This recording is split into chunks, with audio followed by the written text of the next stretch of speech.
আপনাদের আমি মিরকা মাছ দিয়ে মিষ্টি লাউ রান্না করে দেখাবো, সঙ্গে থাকুন। মাছ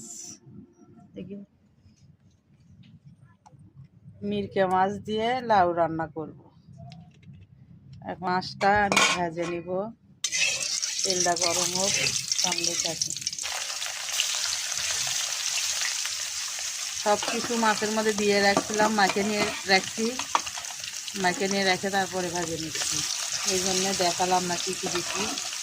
মাছ ভাজার মধ্যে কী কী দেয় না দেয় সেটা তো আপনারা জানেন। হলুদ, মরিচ, লবণ এগুলো দিয়ে মেখে নিচ্ছি।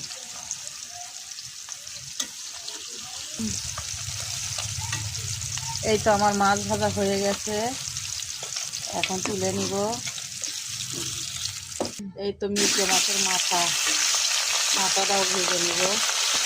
মাথা ভাজা হয়ে গেছে, এখন তুলে নিলাম। এই তো লাউ, মিষ্টি লাউ। এই লাউয়ের বিচি কে কে খান অবশ্যই কমেন্ট করে জানাবেন। আমি লাউয়ের বিচি ভেজে নিব আগে, তারপরে তরকারি ঢেলে দেবো। লাউয়ের বিচি খুবই স্বাদ লাগে, এই জন্য লাউয়ের বিচি ভেজে নিব আগে।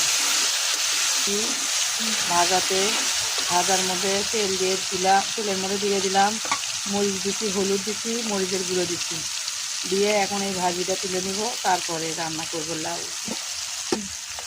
তারপরে লবণ দিচ্ছি, এখন ভাজা হয়ে গেলে নামাবো। এই দেখেন, খুব মজা লাগে বিচিগুলো ভাজা খাওয়া। এই তো হয়ে গেছে, আমি তুলে নিব। এই তো তেজপাতা দিয়ে দিলাম, পেঁয়াজ দিয়ে দিচ্ছি, দিয়ে এখন ভাজে নিব।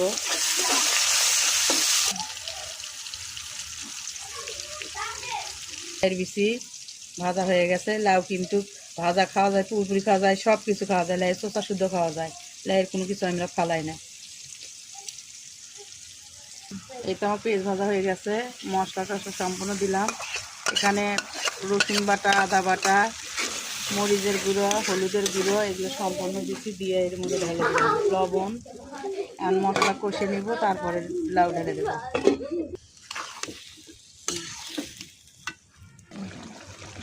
এই তো কষাচ্ছি।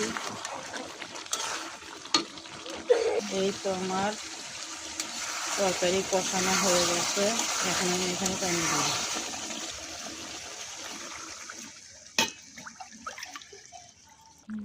এই তো এখন মাছ দিয়ে দিলাম, এই যে ধনের পাতা দিয়ে। এই তো আমার রান্না হয়ে গেছে। ভালো থাকবেন বন্ধুরা, দোয়া করবেন। আসসালাম।